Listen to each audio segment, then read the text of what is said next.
קולות היווה עבורי ועבור מרגלית זוגתי הזדמנות שנפלה בעיתוי נכון עבורנו בחיים.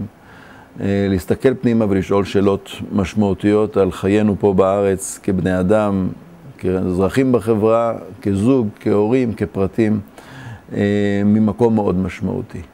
השאלת השאלות האלה מתרחשת בלאו הכי בחיינו, כאנשים חושבים אני מניח, אבל כשהשאלה הזאת מתרחשת, שאלת השאלות מתרחשת במקום שמלמד אותנו גם את הטקסט וגם את החשיבה היהודית וגם את הלמידה החברותאית, הבית מדרשית, זו הייתה חוויה כפולה מכופלת בהיבט של התהליך ולא רק בהיבט של העומק והתוכן.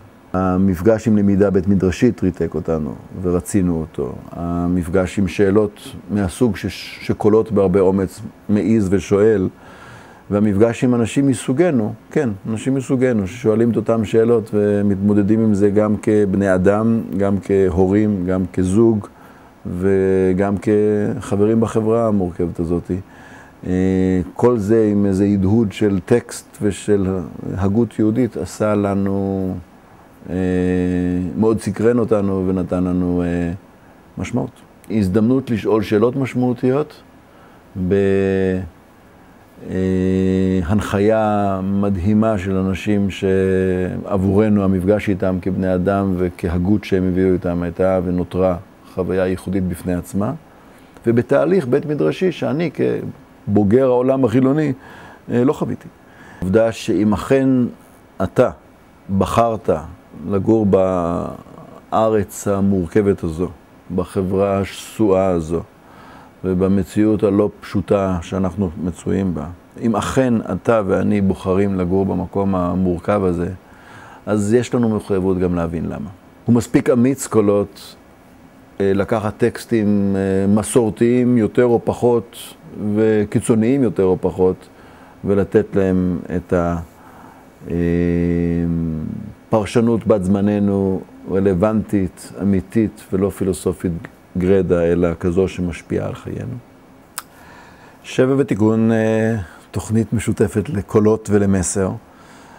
תוכנית ששמה לה למטרה להביא צוותים רפואיים, אנשים שמטפלים, חיים בעולם הטיפול, ולהעניק להם את החוויה המאוד ייחודית של לפגוש את השבר שבטיפול, את חוסר היכולת לעתים מתרחש בטיפול, את חוסר ההצלחה וגם את הטעות, במקום בטוח שאפשר לשאוב ממקורות יהודיים ולמידה בית מדרשית, לשאוב כוח, לשאוב תבונה, וגם מהצד שלנו במסר, לשאוב כוחות מאימון וסימולציה של מצבים של שבר בעולם הרפואי, שוב, על מנת שנוכל לתפקד טוב יותר במציאות. כשהמילה טעות נולדה, לפחות בחיים האישיים שלי, בעולם נניח של תעופה, שאתה פוגש את הטעות ממקום שיש לה משמעות הרת אסון, כשאתה עובר לרפואה, אתה מבין עוד יותר את עומק ההוויה והחוויה של טעות. ומסר קם כמקום לטעות בו, מקום שבו מביאים אנשים על מנת שיטעו, במקום בטוח שלטעות אין מחיר, או יש מחיר, או יש תמורה לטעות, יש צמיחה. כשנחשפתי ללמידה בית מדרשית, החלום הזה לחבר למידה התנסותית מהמודל של מסר, ולמידה בית מדרשית מהעולם של קולות, לכדי חוויה אחת סינרגיסטית, כזו שמעצימה, קרם עור וגידים. לימד אותנו אבא של רחל אתון, שהוא מאוד חשוב, הרב פוקס. הוא סיפר לנו שטעות ביהדות היא השאלה שלא נשאלה. תמיד, אם מנתחים טעות, יש מאחורי השאלה שלא נשאלה. מישהו לא שאל כי הוא חשב שהוא יודע, מישהו לא שאל כי הוא פחד שידעו שהוא לא יודע.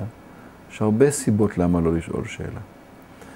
ואני חושב שהמפגש הזה בין קולות לבין מסר מזכך טיפה יותר לעומק את עולם השאלה, שהיא מנוע גם לקיום, גם לצמיחה, והיא גם מנוע למניעה של טעות בזמן אמת. זה מפגש מעניין ששבע ותיקון מעניק.